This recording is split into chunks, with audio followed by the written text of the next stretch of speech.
Assalamualaikum warahmatullahi wabarakatuh. Waalaikumsalam warahmatullahi wabarakatuh. Perkenalkan, nama saya Muhammad Fadlisha dari kelas 12 yang melaksanakan tugas bahasa Indonesia dengan membuat judul membenahi kekeliruan dalam sistem pendidikan Indonesia.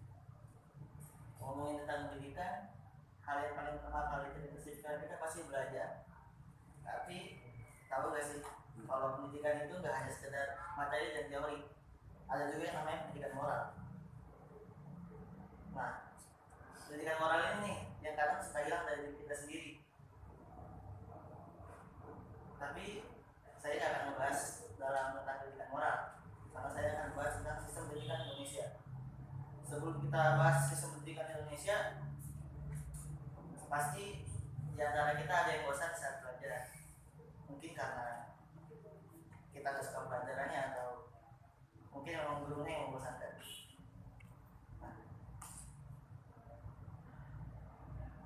Nah, dari sini tuh kita bisa berkesimpulan bahwa ada sedikit kekeliruan bahwa sistem pendidikan Indonesia itu ada yang salah. Nah, apa ya?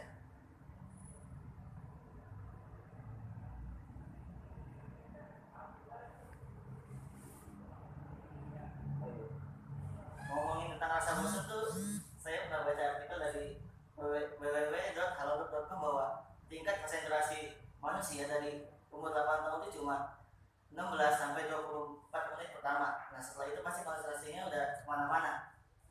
Nah, maka dari itu saya dulu pernah punya guru. Nah, gurunya itu tuh ngajarnya cuma 15 menit pertama, sedikit materinya tapi masuk ke otak.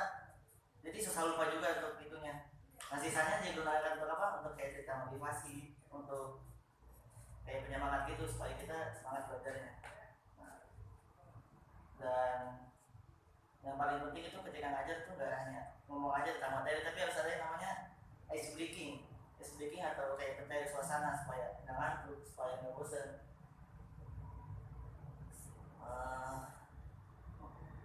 Apa?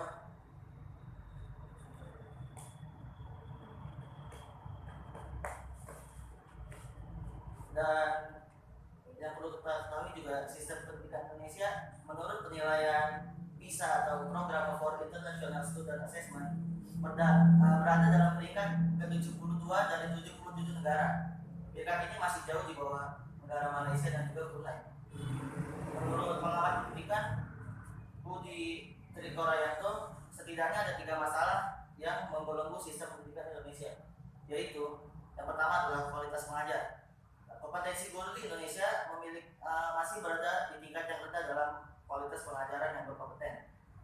Pak Budi juga berkata bahwa murid yang cerdas dan pandai itu faktor utamanya adalah dari si pengajarnya atau dari gurunya.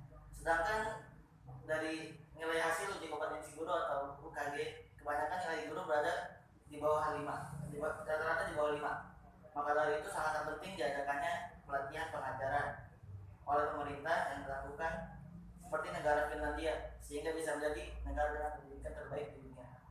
Dan yang kedua adalah sistem pendidikan yang membelenggu. Era pendidikan sekarang sudah mencapai era pendidikan 4.0, yang seharusnya guru tidak menjadi narasumber utama, yang seharusnya guru hanya menjadi sebagai pendamping, penyemangat, dan fasilitator. Maka dari itu, supaya pendidikan 4.0 berhasil, para murid harus dibimbing atau diajarkan supaya menjadi murid yang aktif atau yang berinisiatif gitu. Nah, sekarang Indonesia berada di pendidikan 2.0 yang sangat ketinggalan zaman. Maka dari itu Indonesia berada di tingkat yang paling rendah atau 6 terendah. Dan yang ketiga itu lembaga pendidikan perlu pembenahan. Pak Budi menekankan pada Institut Keguruan dan Ilmu Pendidikan atau IKIP untuk meningkatkan kualitas para pengajar di masa depan. Karena yang Pak Budi amati, sistem pembelajaran IKIP membuat para guru kadang kurang mempunyai integrativitas dan juga kurang eksplor dengan akademisnya. Jadi kadang guru nggak pede dengan cara yang pengen dia lakuin karena terbelenggu oleh itu. Nah, kesimpulannya adalah bahwa negara Indonesia perlu mencontoh negara-negara lain yang mungkin berada di peringkat atas seperti Singapura, Finlandia, atau mungkin Malaysia atau mungkin Cina. Nah, dari Indonesia pun juga masuk ke dalam kategori yang apa sih, tingkat membacanya rendah. Maka dari itu Indonesia pun apa meniru Cina yang apa sih yang masuk kategori literasinya yang tinggi. Nah, maka itu ada